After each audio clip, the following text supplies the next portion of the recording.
Most of you have been with us before, but if you don't know me, I'm Patty from Copperfields, and I do the kids events and I read lots of kids books.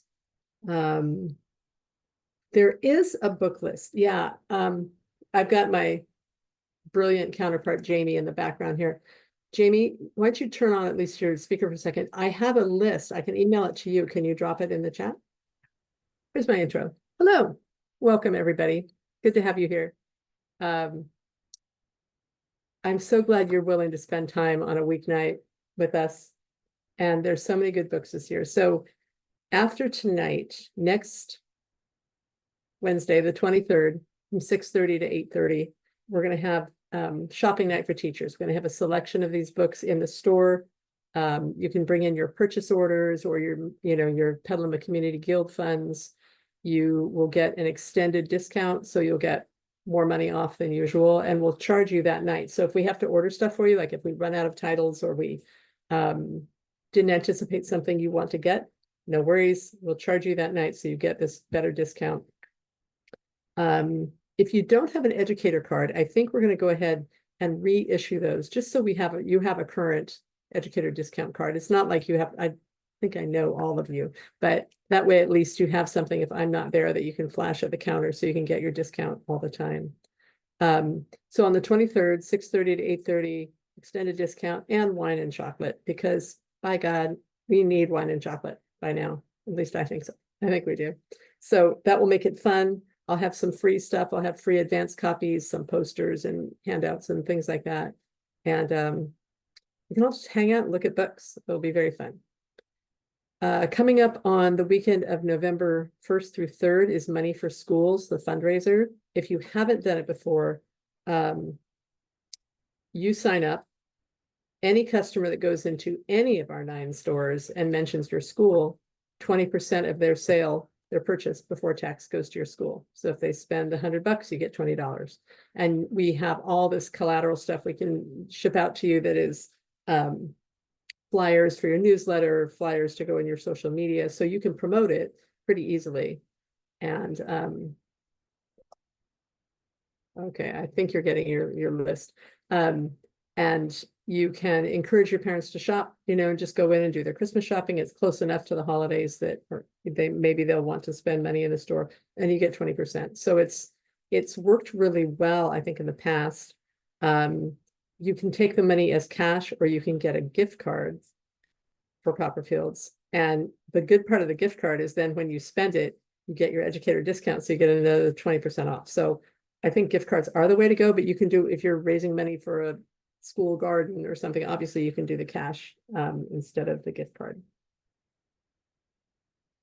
I see so many names of people I adore. This is great. Coming up, oh, one thing I wanted to tell you guys. There's a Mac Barnett and John Clausen have a new Substack. It's a subscription, I think, but you can read some of them before you subscribe. And they're doing deep dives on picture books. And it's fascinating. It's so neat. The first one they did, they spent the whole thing, and they do it by they're emailing each other. So it's their whole conversation, which in itself is funny. But they went really deep on where the wild things are. And, I think I know a lot about books. I learned so much reading what they had to say, talking about John Clausen, talking about the illustration and what it's doing for us without us even realizing it. And the next week they talked about Margaret Wise Brown and this thing she wrote about how 5-year-olds are better at reading literature than most adults, and why. And you read it and you kind of want to cry. It's so dear and so clear. She's so smart. That one I'll send out to you guys, and I'll send you a link so you can at least read these. But I think they come out, I think, once a week, and those guys are funny anyway. And yeah, anyway, I thought it was great. I thought it's worth some time for you, and they don't take that long. So that's that. Now I have to keep track of my time here. Okay, so I'm going to go over a couple of books with you, and then we're going to drop to a video. We had to have our authors be in via video tonight, except for one, or our guests. So I'm going to go over a couple of books with y'all. Are you ready? Yes? Yes? Okay. Who can I see? I can see a few of you, so I'm going to say that you said yes. This is a book that I enjoyed. It makes me laugh. It's called Gordon, the Meanest Goose on Earth. And he just hates everything. And he's grumpy. It's an early reader, sorry. And he's unpleasant, and he yells at people to get out of the way. And he just walks around in a bad mood. And it's kind of like how he finally realizes how to maybe fix some of that, when he realizes people are still being nice to him in spite of his obnoxiousness. But I do need to check and see if this comes in a hardcover, because I know for class libraries it would be better. But I think it's I'm gonna make me there. No, not that one. I think it's fun to read, and it's fun for kids to know that it is. I mean, we all are in bad moods, some of us all the time lately, until November 5th. So I really relate to this guy. So that's Gordon, the Meanest Goose on Earth.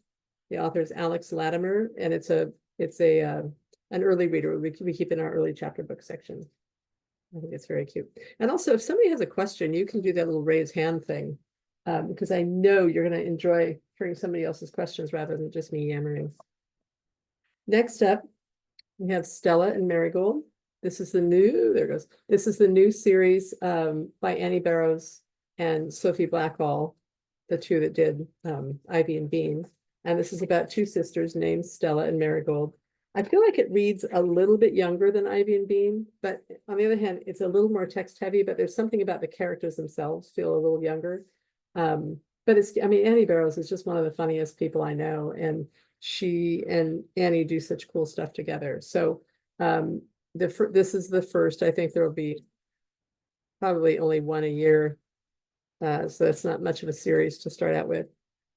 But as I look at it, I'm thinking it might be also a pretty good read aloud, because some of this text pretty heavy. I mean, there's a lot, and that might be daunting for early readers. Yeah, that's what I think now. But I like their writing, and I like what they put out very much. So I think this is a good a good book to establish as the start of a new series. We have by Kate DiCamillo. I don't know if you've heard of her. She writes books. I'm just kidding. She writes everything in the world. This is Horace and Timble, the beginning, and it's a friendship story about a mouse and an owl. And she just writes really, she can't miss. She writes things that are fun and poignant and thoughtful, and it's just a nice early reader about two really nice characters who go against type because they're really not supposed to be friends, but they are. It's illustrated by Carmen Mock, and it's illustrated all the way through, which also makes it a very fun and friendly book. And it's clearly going to be a series. Sorry, there we go. So again, it's called Horace and Timble, the beginning. I mean, that means to me it's a series. Lord knows, maybe they're not planning to make it a series, but I think it will be.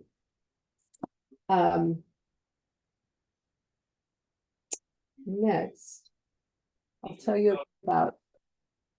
Yes. Somebody has their speaker on. If you could turn it off, that'd be great. This is a nice book by Deborah Underwood. She's an amazing author. She quietly has all these great picture books that come out. She's won at least one Caldecott honor, but she does really cool things. She lives in San Francisco, and it's called The Man Who Didn't Like Animals. And he does not like animals. He doesn't want any animals in his neat apartment. He wants his space. He wants the animals. I mean, he just doesn't want to be around anybody. And but of course, one day a cat appeared. "I don't like cats," said the man. "Go away." Well, the cat didn't. The man liked sleeping in the sun. So did the cat. The man liked watching the rain. So did the cat. The man liked to eat dinner precisely at 6 p.m. So did the cat. "Huh," said the man. "Maybe this cat isn't all that bad." So they go on and become friends. But oh, look, I'm totally gone now from the screen. But other animals continue to find him, and one by one he realizes how much he likes them all, but finally he needs his space. and he tells them they all have to leave. And then they leave, of course, kind of predictably. He's very sad. And so he moves to the country and opens up Old MacDonald's farm. And that's where they start out. But it's just kind of fun. It's, again, gosh, I've got a lot of books about being grumpy this time. That may be a psychological problem on my part, but this is a grumpy man who finds happiness with animals. So there's hope for even us grumpy people, I think. This book has made me very happy this year. It's in paperback. It's not new. It's called Because Amelia Smiled. It's by David Ezra Stein. And I really like it. There's such hope. The illustrations are just fun and scribbly and crazy. And going down the street one day, Amelia is happy and she smiles. She just smiles. She's having a great time. And Mrs. Higgins, the lady in the neighborhood, smiles too. She thought of her grandson Lionel in Mexico and baked some cookies to send to him. Because she baked the cookies, Lionel ate one of the cookies. He decided to share the rest with his class and teach them an English song about cookies because Lionel taught his class a song. One of his students, kickboxer Sensacia Golpez, decided to be a teacher too. She had her cousin record her on the plaza and put the video online. And it's a one by one across the world. All these people have these lovely moments that are just small things to make other people happy. And it goes all the way around the world. And it's all because Amelia smiled. And it just, I don't know, we need more things like that. I think it's fun for kids to realize the power of just a small moment and how it can affect, the whole butterfly effect, how it can affect other people. I like the illustrations. I think you could have great conversations about what else could happen because somebody smiled at you. But anyway, I liked it a lot. Again, just paperback. I don't think it's out in hardcover anymore, but I think it's a really nice story to share. Without being sappy, right? It's not too much. It's not unbelievable. It's just sweet. This book, I'm weird. I picture years as sort of the circular disc, like all the months are on this flat disc. And this book speaks to me because it's called Round and Round the Year We Go. It's by Carter Higgins. And, for an early classroom, don't worry, we'll get to older books too. It just talks about the way the year goes around. Icy air where snowflakes vary, branches bare in January, boots and pears and sleds to carry. At the top, it's very scary. Temporary berry buttons, carrots for a nose, shadow weary, visionary, fuzzy, hairy February, not as many daily squaries, 28 are necessary. And it goes month by month, the things that make each month kind of unique. The illustrations are really, there we go, are really colorful and fun. And it treats each month with both respect and appreciation for what those months offer us. Oh, hi, July, the night replies with firecrackers in the sky. Or wait, is that a firefly? And just like that, you rub your eyes, they fizzle, fade away. Goodbye. All the days feel the longest, icky, sticky, awful hottest, nothing left to do in August. It's your birthday? Oops, I'm wrongest. By the way, it is my birthday, so in August, so I'm sure that's why the author wrote that. But I liked it a lot. It talks about the year and how everything's linked together. And again, this is called Round and Round the Year We Go by Carter Higgins. This is a book I like because I think the author is so cool. This is called Elephant in the Sea. It's beautifully illustrated about a young elephant who just wants to help all the animals. He really wants to go to the ocean himself. And it finally turns out he is too big. He's too big for the boat. When he's finally old enough to go, they say, oh, Gabriel, you're too large. You can't go in the ocean with us because you're too big for the boat. So he thinks at home and he walks on the beach and collects driftwood. And then he's like, I could build my own boat. So he does, he works at it day and night. And then, of course, he is able to help rescue sailors at sea.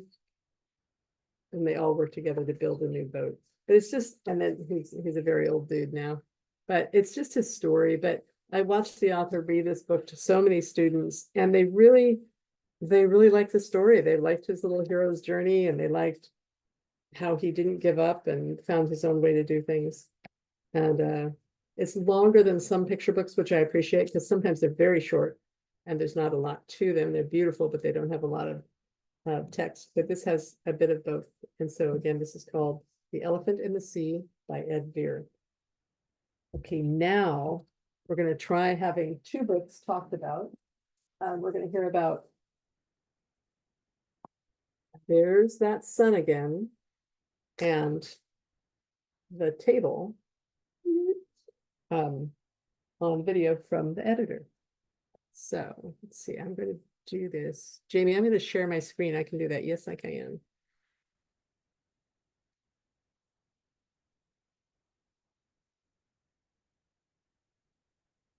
Bear with me, everybody, all you lovely humans.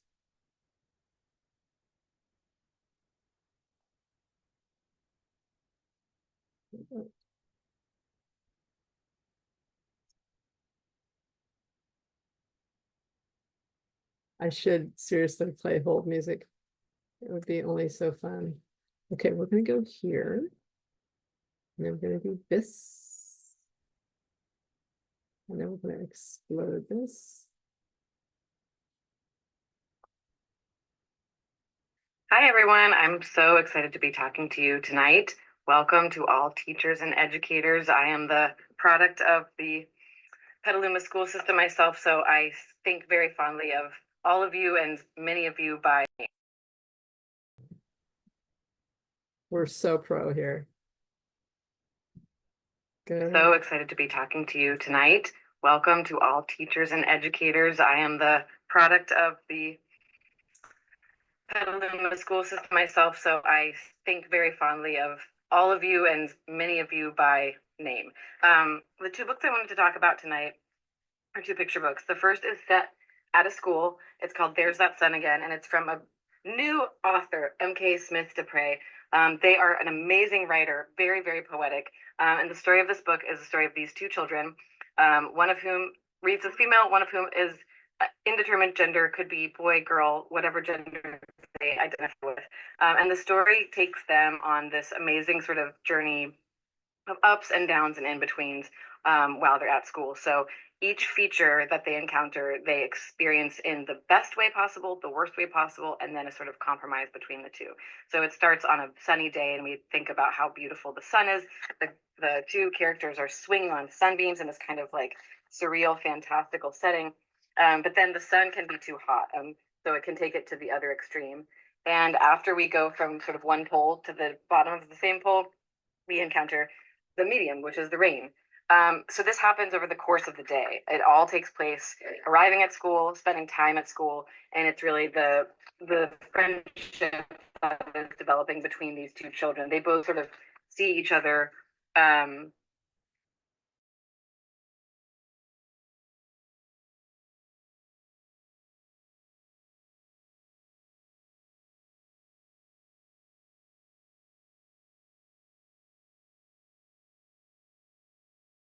very sort of conversational.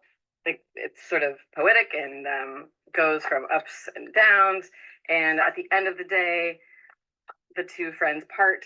They go back to their various families, and they feel sort of seen and welcomed both by each other, but in their home. So it's really great for social emotional learning. It talks about in a sort of natural way. It talks about what it's like to feel stressed at school or feel sad or happy, and finding a friend and finding someone who understands those various poles of yourself is a really key way to going through school. I'm very excited about that book. The next book is called The Table. And this book is unassumingly simple. It is the story of this one table. We begin in the perspective of the first family. Both narrators in this book are speaking in the first person. And we never see any characters in the book. The closest glimpse we get of them is this tiny little glimpse of them from afar. But the rest of the book, the table is really the main character. And we hear the words of a young child. And we see the hands of all the characters that sit around this table. And in this first family, the table plays a central role, as I'm sure tea tables do in your own homes. They have dinner at the table, they do Easter eggs at the table, they do homework, they pay their bills. Everything that they do takes place around this table. And we learn through the subtext of this storyteller that the mine that the family works at has been closed. So at the end of this first section, they have to leave their house and they have to leave their table too. So they leave it by the side of the road where it stands overnight. And the next day, another family is driving by and they are arriving in the area. This is all set in Appalachia. And the dad is a carpenter, so he recognizes the beauty of this very simple, very wonderful table. He stops, he puts the brakes on, and they pick the table up and they bring it home. And there in their house, it occupies a similar role. It's a central feature. They have fun with the table. They have meals at the table. They all sit together around this table. And on the night in which our second narrator is telling the story, this narrator starts to wonder if any other kid has ever sat at the table and hated their peas just the way we hate our peas. And the mom says, you have some imagining to do. So the child sits back and imagines all the other people who might have sat around this table and all the things that we might not know as the people who just sit around it, but that the table itself remembers. And then we zoom out, we close off after this last night, and we see the second family just from afar, the same way we saw the first. The first family is white and the second family is black. This is based really, really carefully on the author's own experiences. Wiley Blevins is one of the authors, and he grew up in Appalachia. Winsome Bingham is another of the authors, and she immigrated from Jamaica as a young kid. The two of them are really good friends, so they wrote this book together, and each of them wrote one half. And then Jason Griffin is a fine artist. He is a Caldecott honoree for his book, or a book that he illustrated called Ain't Burned All the Bright, that Jason Reynolds authored. He and Jason Reynolds are best friends. So there's a lot of dualities in just the making of this book, let alone the story within it. It's really powerfully written. The two of them are wonderful writers, so human and so authentically kid. And it's just a really wonderful look at the ways that the things that make us different are so much less important than the things that make us similar. So I'm really excited for all the discussions that are going to come from this book, because I think there's so much to talk about at a local level about, what do you do at your table? What do you eat? What do you like? What do you hate to eat? What do you like to eat? What kind of homework do you do? But also, like, who else do you think sat at the table? Who else do you think is sitting at their table right now? So a lot of meeting the kid where they are specifically, that can come from this book. So very excited. We've gotten, I think, 4-star reviews on this one, and it's been really well received. So I hope you all love it and get to read it. I also am very excited to talk about a series called Lone Wolf, which is an early reader series, so for kids starting to read on their own. And it's about this wolf whose hero's journey that he goes on in every instance, every volume of his adventures is just to get back to being alone at the end of the day. I really relate. But I will let Kia Thomas, the author, tell you all about that. She is here by video also now, so I will let her speak to it. Nice to talk to you all. Hope to see you soon. Bye. Okay, so those two books have made a big impression on everybody, and I think I think you'll like them. And I like thinking about different ways to talk around some of these books. I'm sort of watching to see if our next presenter is on, but I don't see her yet. So I'm going to keep going. And Jamie, if you can keep an eye to see if you see her join. Sorry. Okay, so we're watching for her to join us. In the meantime, I'll tell you about one book that this is an enormous book. Patty, she just arrived. Oh, good. Well, we'll give her a beat and then we'll let her join. We have had so much fun with these two books that this author did. This is her name is Elizabeth Shreve, and the two books we're talking about is hello, Elizabeth, the Upside Down Book of Sloths and the Oddball Book of Armadillos. Now I can't see myself on camera anymore, so I can't tell if you can see what I'm showing, but wait, am I there? Yeah. We had did you know that they're cousins, sloths and armadillos? Bet you didn't know that. Also, so are anteaters. We had some great school visits. We had kids who were so into these things and who shared all sorts of personally brought information that they knew about this. So we have author Elizabeth Shreve here with us to talk to you about these books. And Elizabeth, if you want to unmute, you can join us, and I'll pipe down for a minute. Okay, should I just get started? Hi, everybody. I'm so pleased to be here. Is this a group of teachers from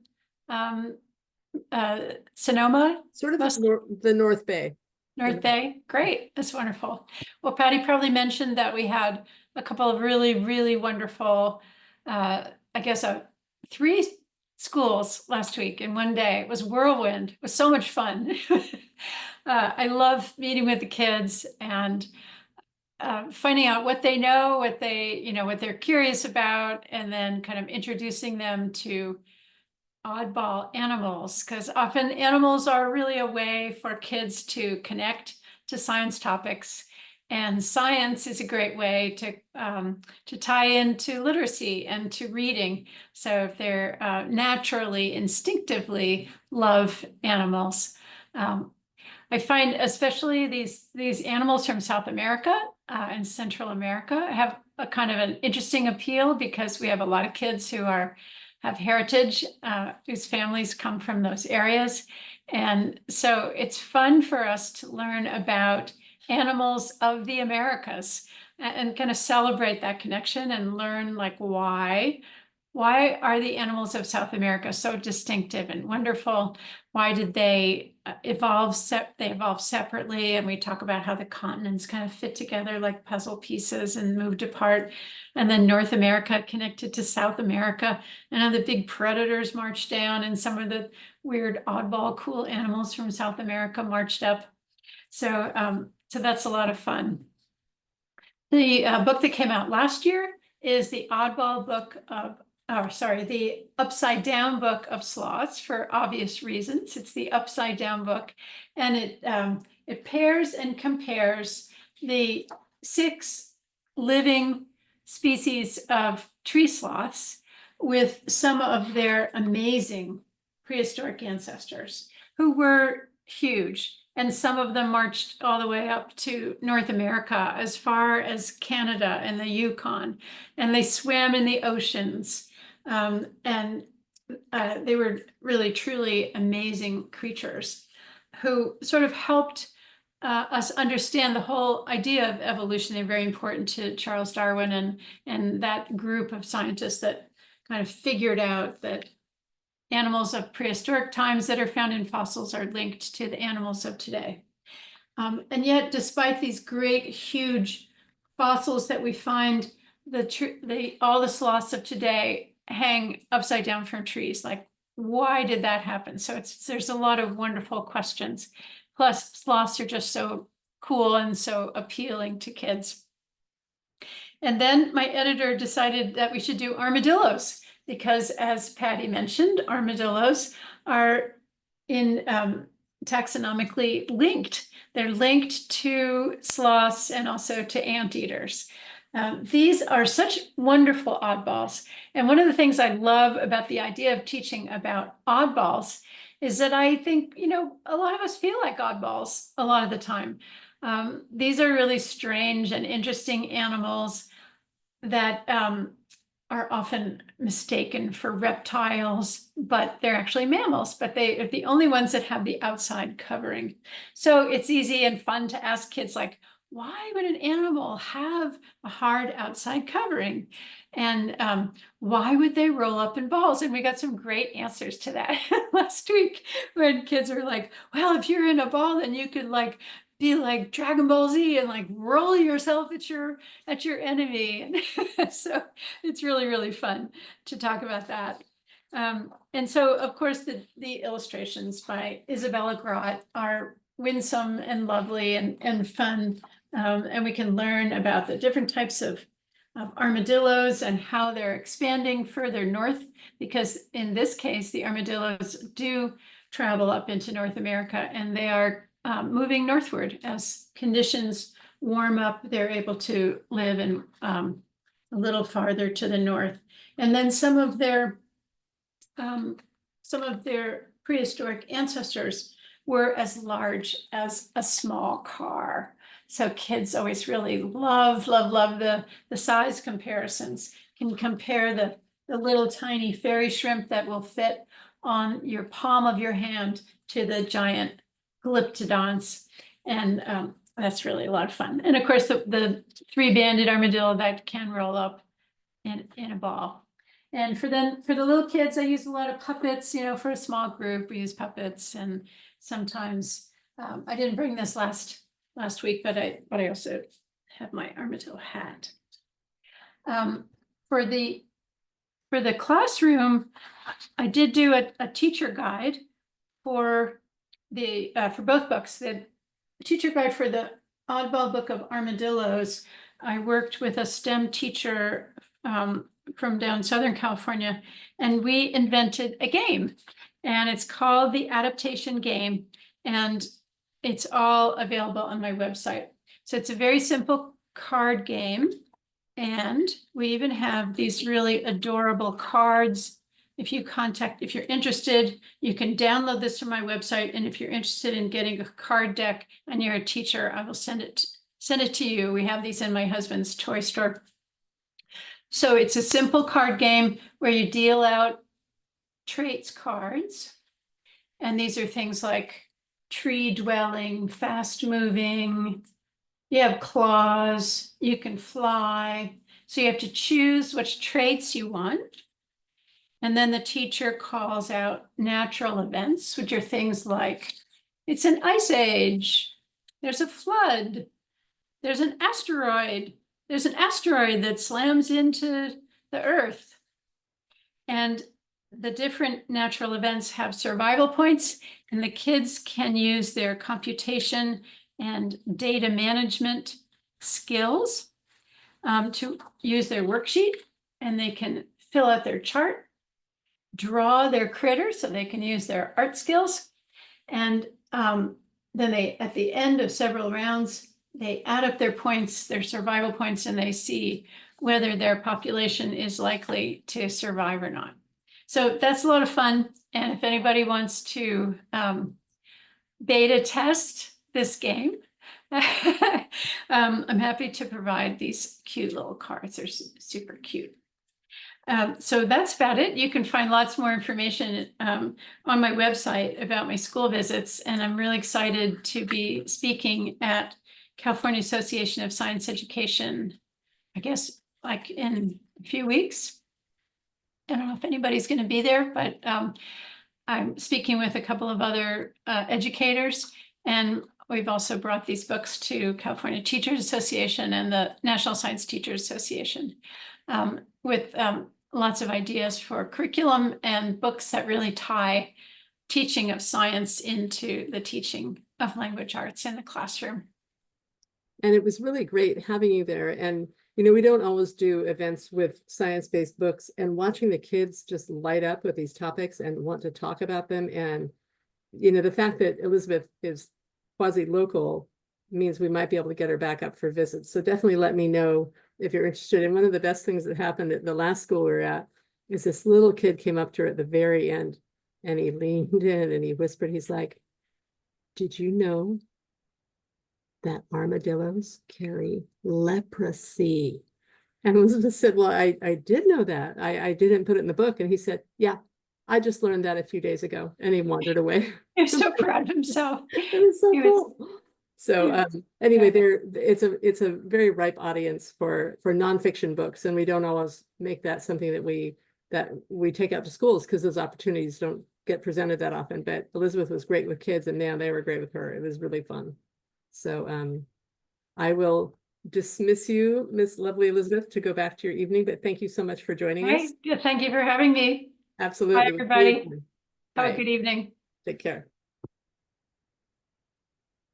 So we're going to do sort of a segue into two books, three books in the world of nonfiction. One is this whole series. This is the newest one, Axolotls, and it's just this great, colorful book about various creatures, capybaras, all these things. And I watch them get sold from the store. They have penguins, and there's orcas, and there's wolves, but obviously this is one of the top ones, but I like it a lot. And I like that it's not too long, it's not too wordy, but it does have a lot of good information about the characters that kids like best, you know, the kind of weird, the oddballs. So yeah, so now my theme tonight seems to be cranky, grumpy animals and oddballs. So once again, must be where my brain is.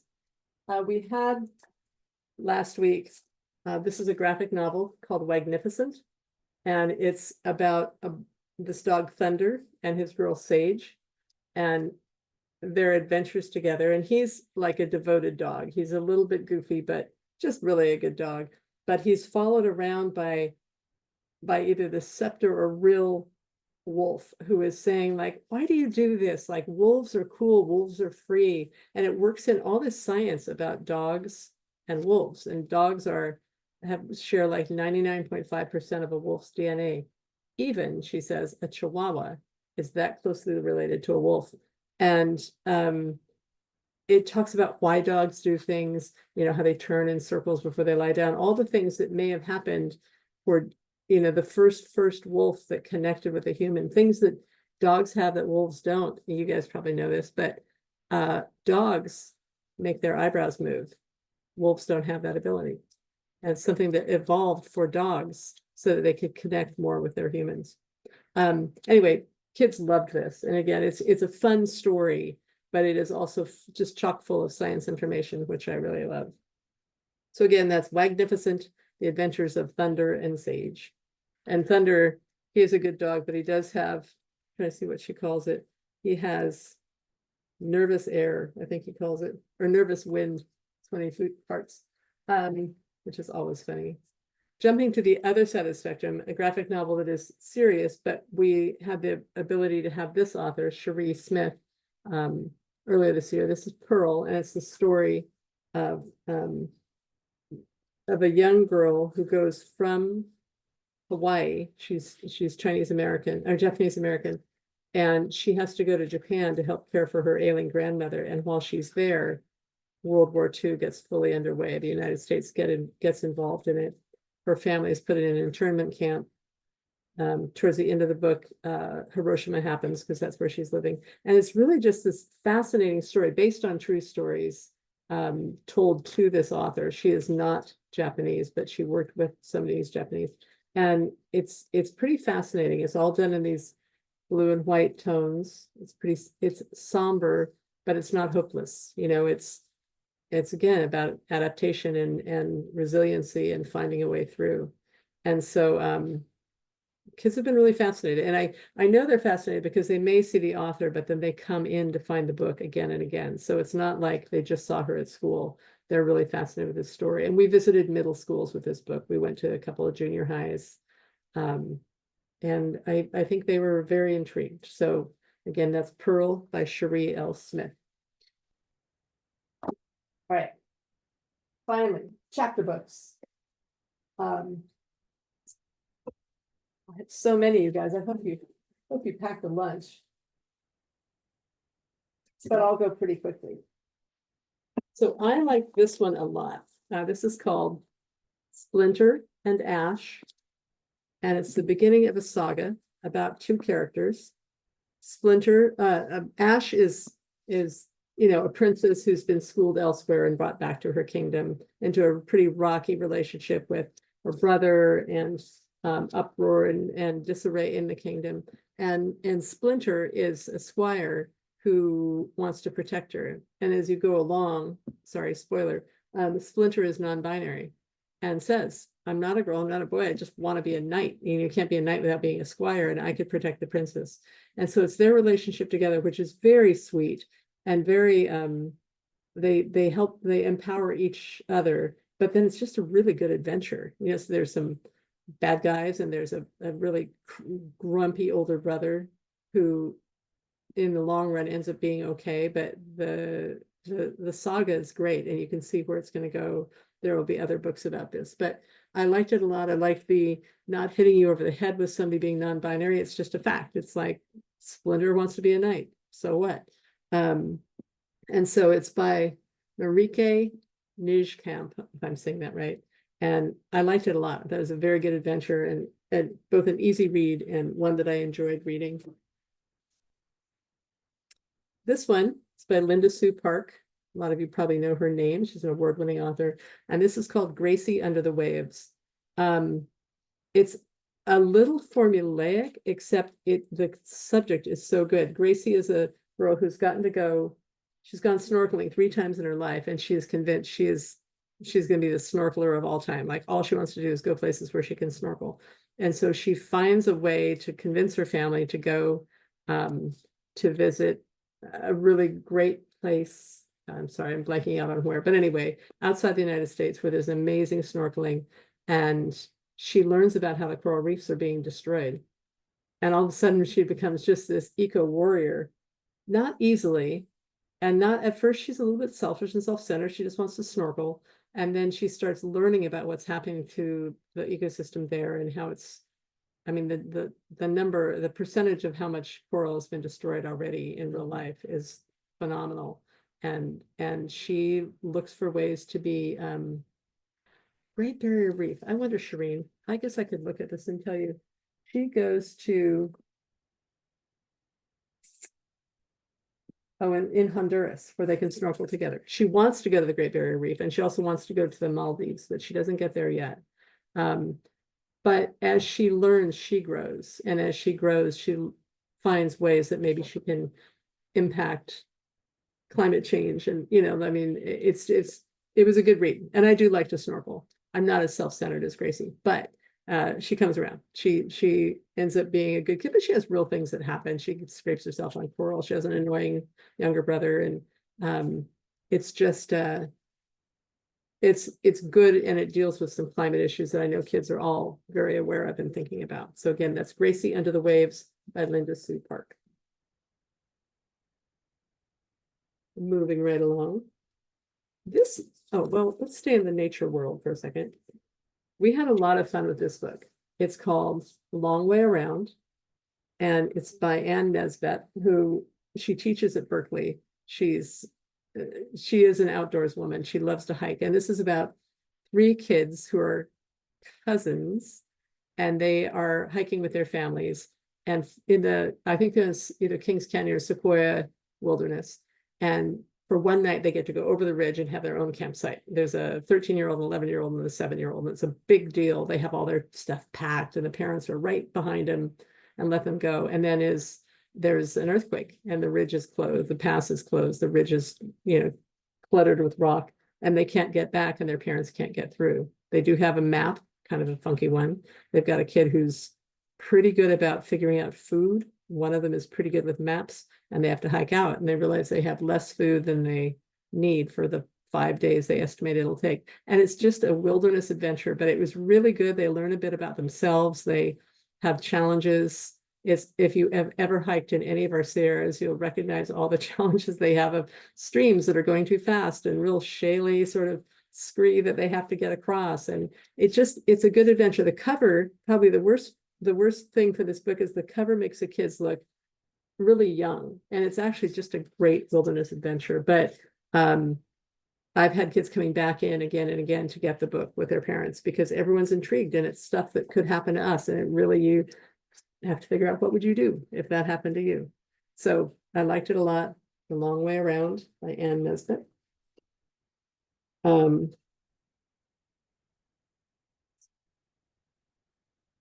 Okay. There you go. So many books. Now we're going to do a short thing on sequels so I can get these books off my bed. I'm not going to really talk about them, but I'm going to tell you that if you didn't know, there's a new Percy Jackson, the second in the next series that Rick Riordan is doing, which, clearly the guy has nothing else to do but write because he cranks out books like nobody's business. But this is Percy Jackson's senior year.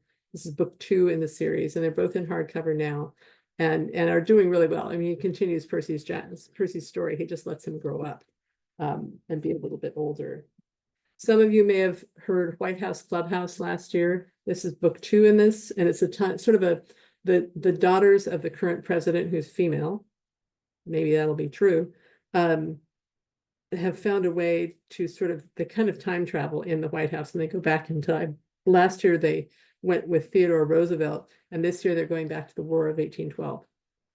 I think it's kind of poor timing to release a book called White House on Fire right now, but I'm sure that when they decided on this title, they weren't really thinking about, well, they should have been. But anyway, I just worry that the people who look at this and like, we don't want to buy this book. But they're great adventures, and it's really historical fiction fantasy. And the guy who writes these, Sean O'Brien, was, of all things, Biden's speechwriter. So he really knows the area. He knows how the White House is set up. He knows how things used to work. He's a historian, and he teaches it. I think he teaches at George Washington. So he's of that area. But they're good adventures, and they work in some really fun, smart history.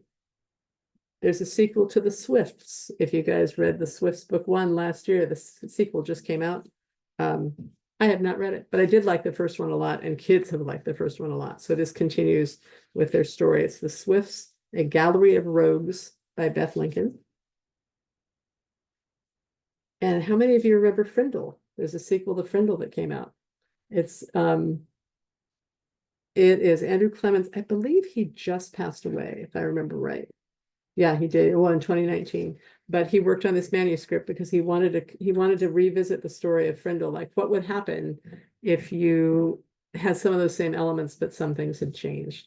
And it's great. It reads really well. I mean, Frindle was a fun book that a lot of kids I know remember because they invented the word Frindle and they got it in a dictionary. And this sort of takes that concept and continues it. So The Frindle Files by Andrew Clements. And last year we were graced with the presence of Catherine Applegate and Jennifer Choldenko for their book together, the Dogtown book. The sequel has come out. It's called Mouse and His Dog, and it's continuing their stories together about a dog. Reasonably easy reading, a lot of white space, and illustration, which makes it look pretty okay for kids who are maybe reluctant to read chapter books. So that is that. Okay, that's it for sequels. This, for mysteries, is called The Strange Thing Happened in Cherry Hall. Where is it? There we go. This is by Jasmine Warga, who's an award-winning author. Super cool kid. I mean, young woman. She's great. We really liked her a lot. And she was inspired by the Westing game and Mixed Up Files, and there's just lots and lots of books that have really well done mysteries. And so this is a mystery that involves a museum and missing art and a turtle. And kids love this thing. Like it's been selling so well. It's relatively short for a well-written chapter book. I think this could be an award book this year because it's unique and well done and smart, and it's a mystery that works. She wrote a Rover's story, and I'm trying to remember The Shape of Thunder, Other Words for Home, Here We Are Now, and a Rover's story. Yeah, so she's done very well. And it was fun hanging out with her when she was here back in September because she was very worried about earthquakes. And she lives in the Midwest. And I said, oh man, I'd be worried about tornadoes. And she's like, tornadoes, that's old hat. I was like, yeah, well, that's kind of how we feel about earthquakes. They're not bad till they happen. I like this book a lot. I don't like the cover because I don't like dragons on covers because everybody assumes they know what they're going to be about. This is called Storm Dragons by Julie Kagawa. And the characters are really neat. The dragon is not the central part. It's not the main character. There's definitely a dragon. There are dragons in this book, but really it's this kid and this other kid and this sort of adventure and quest that they're on. I thought it was really good, and I did not pick it up thinking I would finish it, but it sucked me right in, and I can tell there are going to be more. So again, Storm Dragons by Julie Kagawa. But then, see, I don't want to short this book. This book's phenomenal. This is Impossible Creatures by Catherine Rundle. And she's, yeah, exactly. She's amazing. She's always been a great writer. She wrote Cartwheeling in Thunderstorms, Rooftoppers, The Explorer. It's another one I'm forgetting, Wolf Wilder. And this is her new book. It was out last year in England. It was the book of the year in England. She was the author of the year. And it's you know, when you read a book by somebody that you really like their writing and it's something new and you're like, I was excited to read it. And then also almost reading with some trepidation, like, God, I hope I like this. Like, because I'm really looking forward to it and I don't want it to be bad. And it's great. It's really, really something. Last week, 2 weeks ago, there was an article about her in the New Yorker that was about 4 pages long, in the New York Times, which was a page and a half. And then this week we had the Argus Courier. So I mean, she's hit everybody. She's hit the big time. She will be here on the 24th. She's doing an evening event at the store. It's free. You can come and listen to her talk. She teaches at Oxford. She's an aerialist. She likes to, you know, walk on tightropes because who doesn't? So it should be a lot of fun to both read this book and then to come in here and speak. We've had her here once before and she's very, very nice and really interesting. But I think this is a big hit this year. And basically, it's this kid who discovers that there is a magical world, an archipelago that nobody can see. And that's where all these fantastical animals that we've heard of actually live. And they're protected, except the protection is wearing off and they're beginning to die off. So it works in some, you know, some climate change, some power things, but also it's the two characters in the book. I liked all the characters, but the two main characters, I just thought they were great. I wanted to hang out with them. And so I think everyone will like this book. The Impossible Creatures has red binding. It's pretty cool. And it's by Catherine Rundle.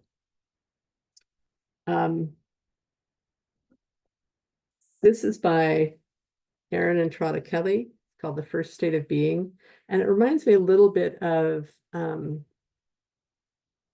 You Reach Me by Rebecca Stead. There's some time travel elements that work, and you kind of have to trust that they're working, and then they do actually, because I don't love time travel in books.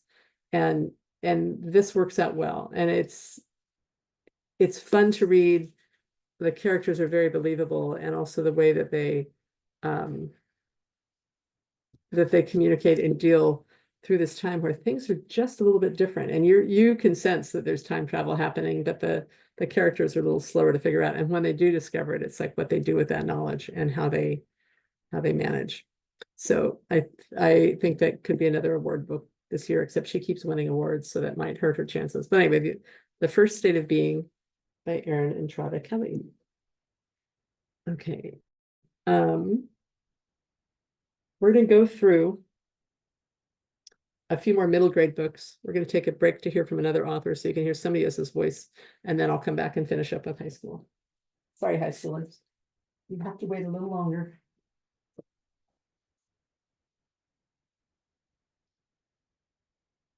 A quick shout out about this book. This is The Girls of Skylark Lane. And it's like a literary babysitter's club. It's by Robin Benway, who won the National Book Award 2 years ago. And it's a gaggle of girls who live in a neighborhood, 2 twins who are new, and a bunch of other girls who kind of have a ragtag softball team. And all the things they're navigating: middle school crushes, being gay, being straight, being trans, being twins, all these things that come together in a really thoughtful way.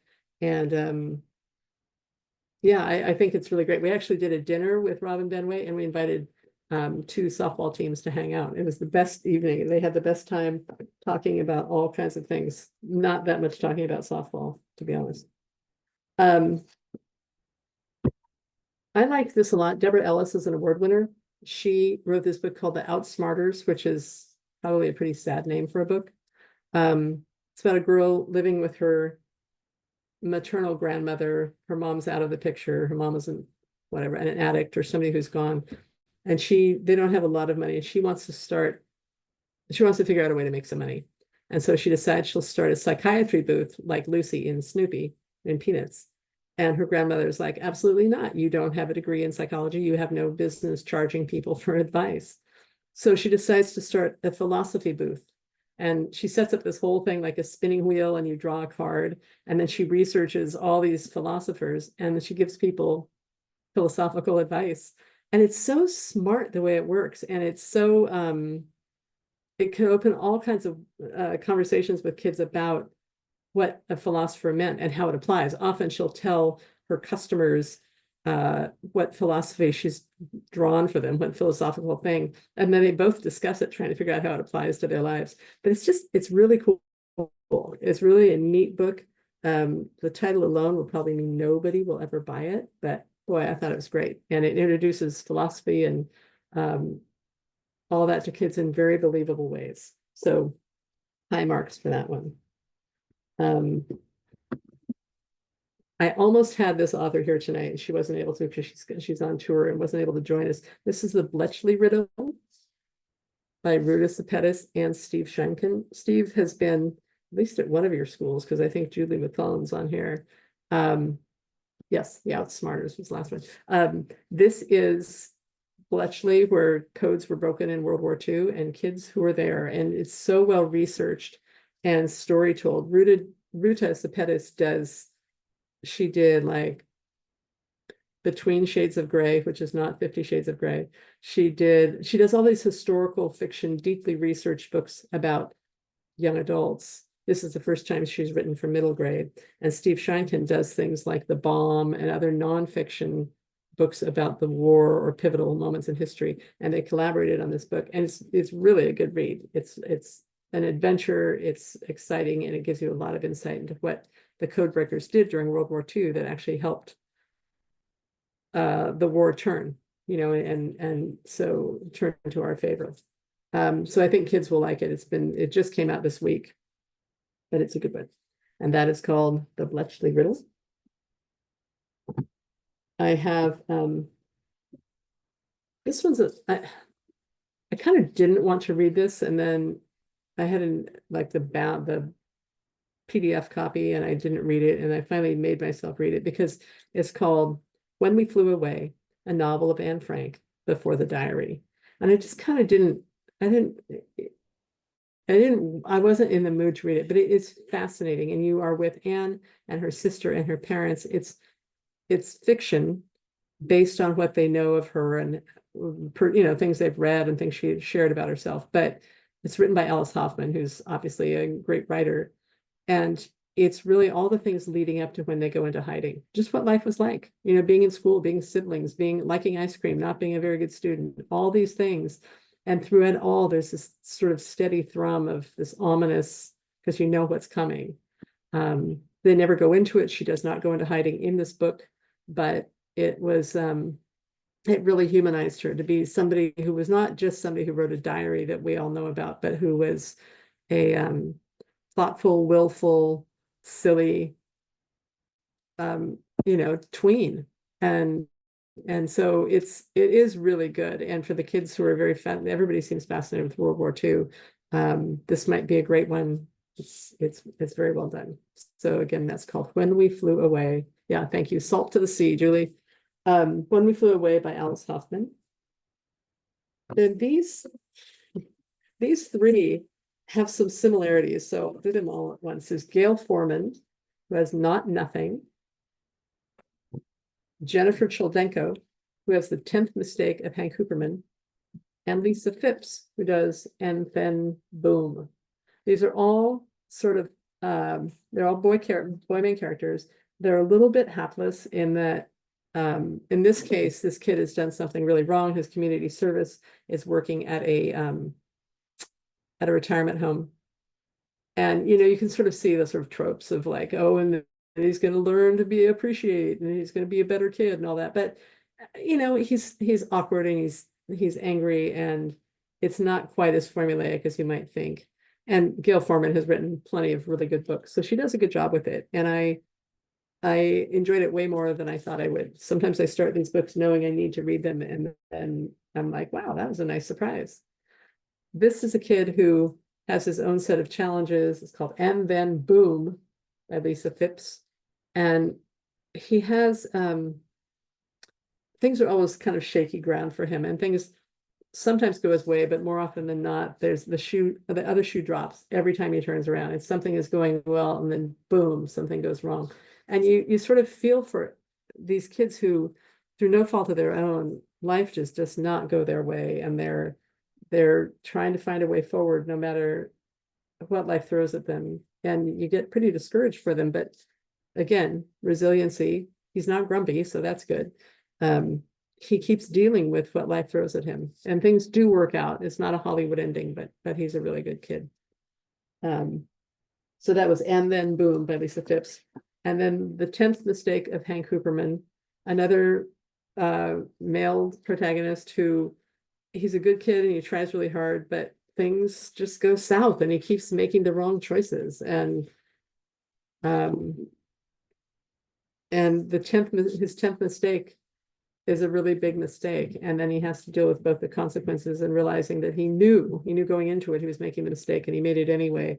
But Jennifer Choldenko, except for spelling her first name with a G, is a really good writer.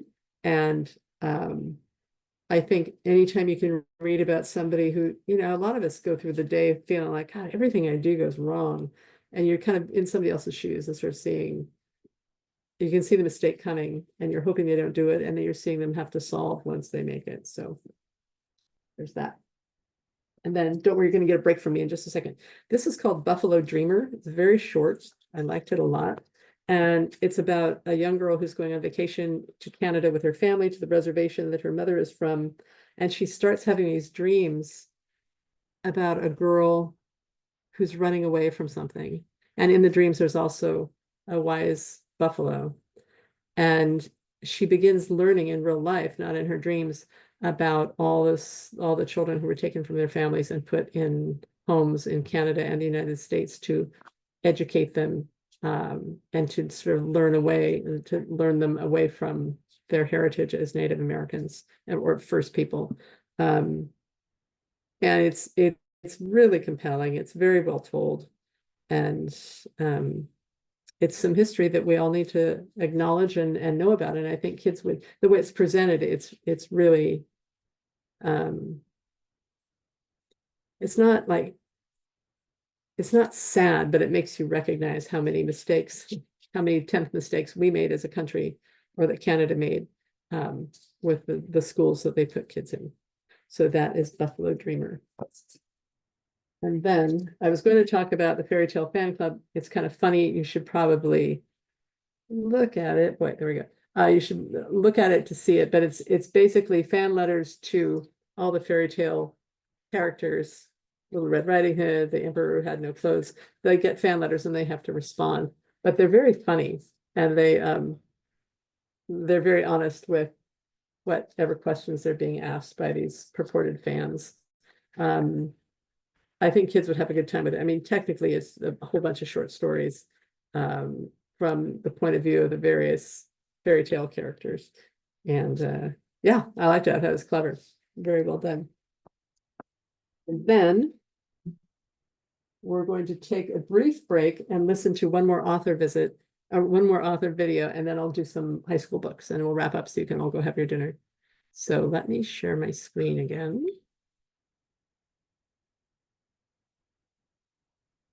I think I'd be better at sharing my screen, but hang on.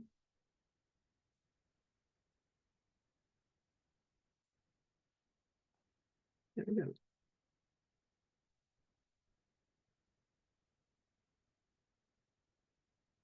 Oh, look, this happened. I should show you this.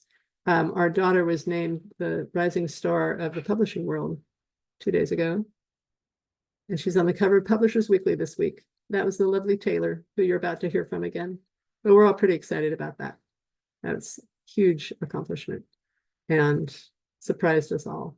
So here is Taylor with author Kia Thomas talking about their new book that they worked on together, well, that she edited.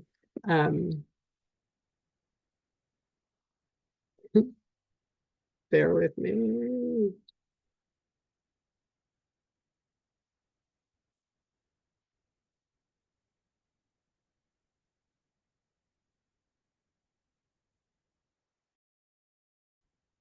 Sorry, guys. Technology is great when it works.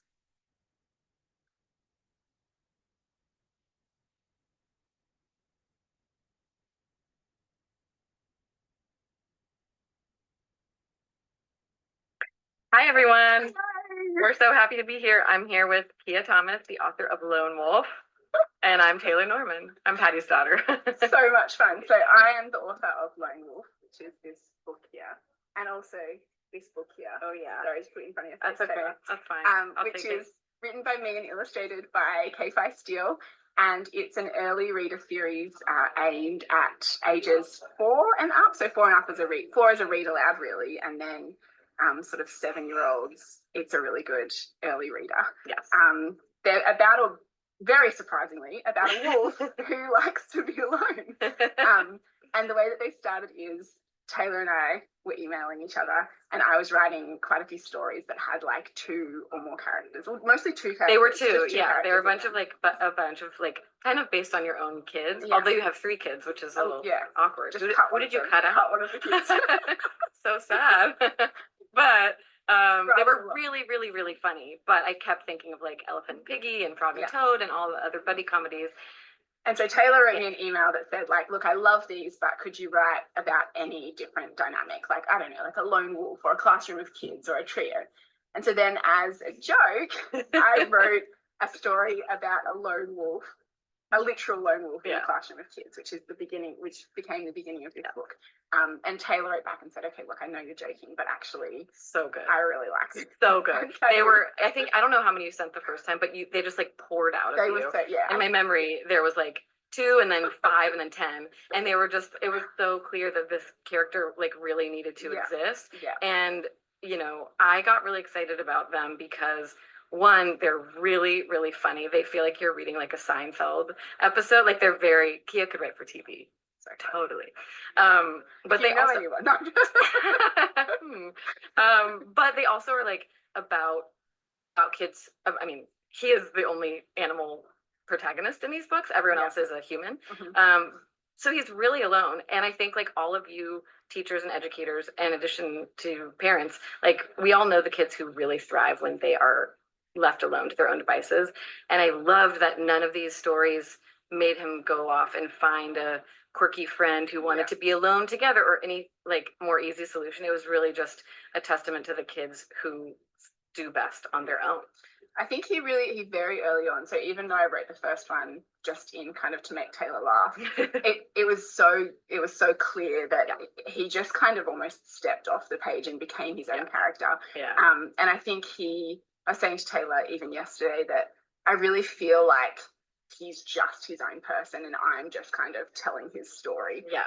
And it's been really interesting sharing the book in some classrooms in Australia, and just seeing how much Wolf as a character resonates with kids. And there's some kids who really, the ones that like they really fall head over heels in love with him. And I've had a lot of fun doing some character creation with the kids, and it's really easy the thing about these books is Wolf can be in any context and we know what he wants. Yeah. And it's been really fun to kind of create stories with the kids where I can say to them, hey, if we put Wolf here, how do you think he responds and how do you think he reacts?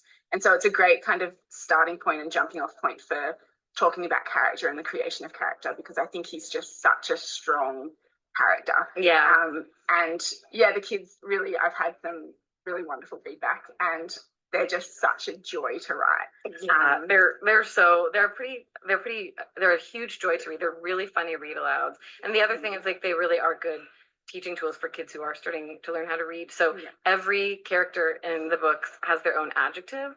So every time, and the characters recur in every book. So there's the bossy boy, the eager girl, the jolly hiker, such a star. And so it's very Homeric, as in Homer, who wrote the Odyssey. Because like every time these characters come up, they always are associated with their adjective, which helps kids sort of learn how to word associate and read, which is really cool. The other thing I really love about these books is, well, every reader loves Wolf, but also all the characters in the books really love Wolf too. And so it's a supportive community of kids who also get that like he has his own needs and he wants to be alone, and they don't try and change him. They just love him. They just love him. Yeah. And so it's great for a classroom. Really affirming.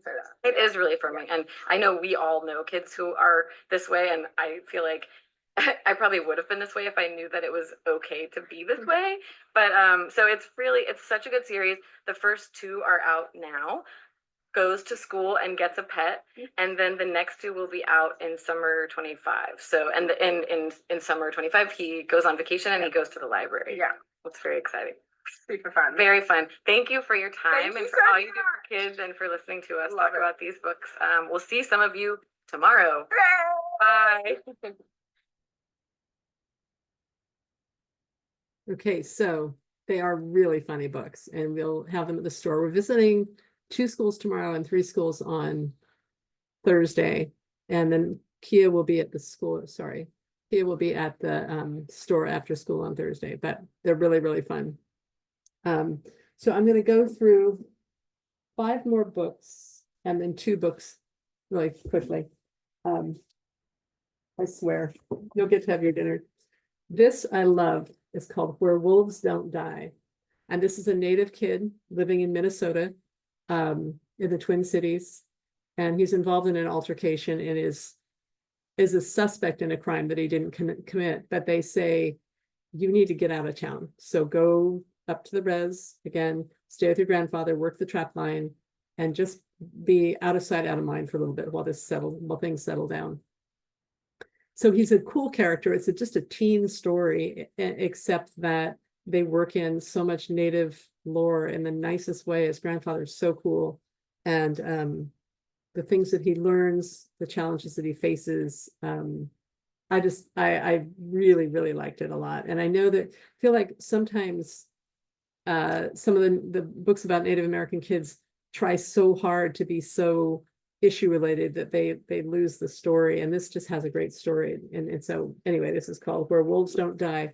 We keep it in our high school section. It works fine for junior high. There's really nothing. I mean, heck, it works for 6th grade too. There's nothing inappropriate.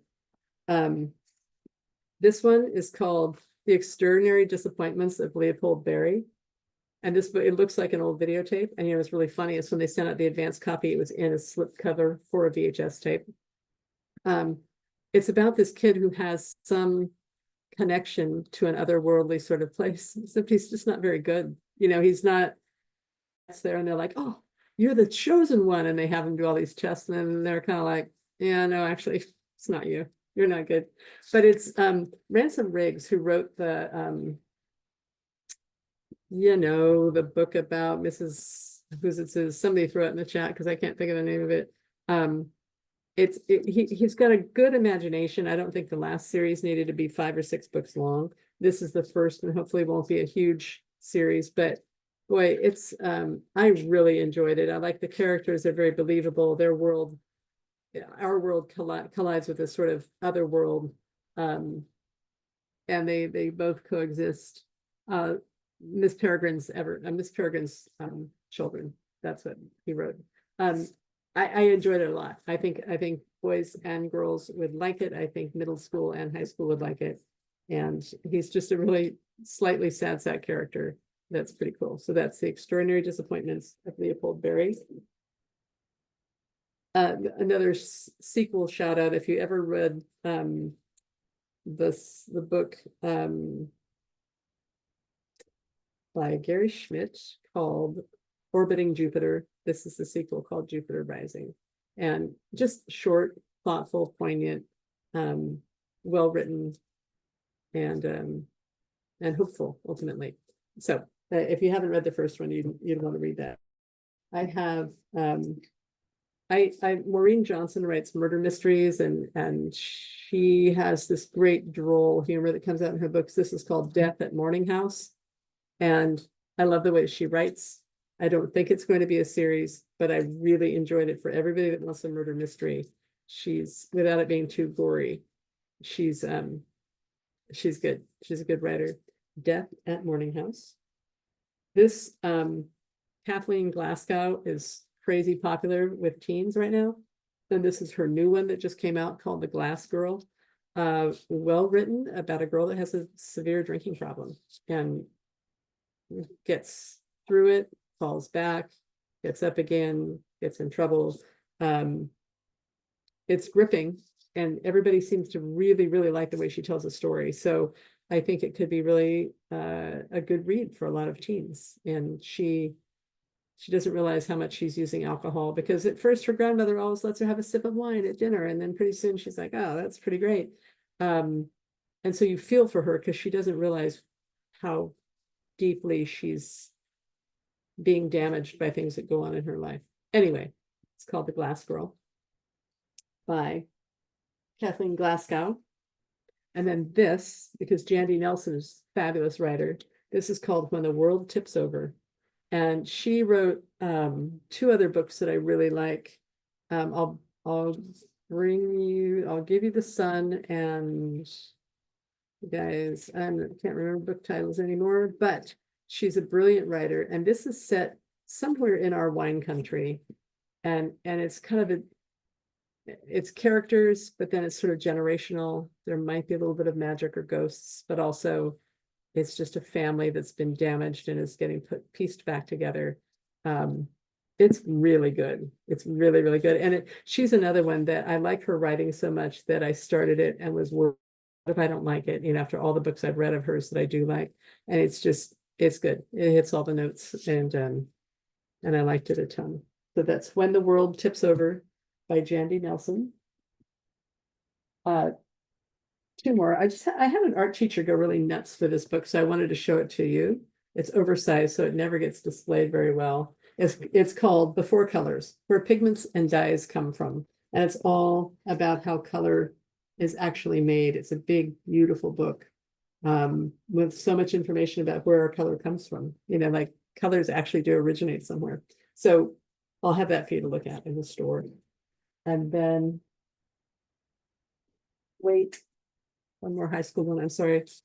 The Wilderness of Girls. This is another really brilliant book. Some of you have been in the store to see it. It's a girl who is dealing with the aftermath of her family and some white collar crime. So she's with her uncle, who's in kind of caring for her, fostering her for a while. He's a forest ranger. She gets to go out and work on the trails and work through some of her own trauma. And she finds 2 wolves and 4 feral girls who've been living alone in the wilderness for an untold amount of time. One of them is injured, and she has to make the decision to get her help. Of course, the social media gets a hold of these wild girls, these wolf girls, and where the story goes from there is really something. I just think it's the most unique, fresh book, but it's also, there's a lot of noting sort of patriarchal society that we live in, and how people are offended that girls would have been living on their own, and how could they have lived without a guy? And it's really well done. Anyway, so The Wilderness of Girls by Madeline Clare Franklin. Highly recommend for anybody's collection. And then finally, I love this book. This is called What Feelings Do When No One Is Looking. It just explains feelings, what they might do when they're not in use, but I think it'd be a great way for younger kids, or even us, to understand what feelings do for us. And I just really love it. Hospitality bakes a cake. Compassion helps snails cross sidewalks. Courage takes a rest in the very heart of the forest. Patience keeps a lovely garden. But they have positive, negative, and sweet feelings. But I think it's a good one to end on, because you guys have been very patient. And that is called What Feelings Do When No One Is Looking. I'd like to congratulate all of us for getting through off the internet that is on my phone, and for all of you guys hanging out tonight. And I'm sure I'm forgetting to tell you some things. We'll re-email this list so you have it like a checklist. And I hope we see you next Wednesday. We'll have wine and chocolate. There's so many. It's always hard to cull this list of books, and it's been pretty crazy this fall, and so I feel like I threw this together for you. I'm sorry we didn't have any authors zooming in person, but we did great with my sweet daughter and with Kia Thomas, who will be here tomorrow. And it's just fun. It's great. And you guys are all amazing. And I hope to see you next week. Email me if any questions. Jamie, I think we're done. I think you can come on and say goodnight. Goodbye, you guys.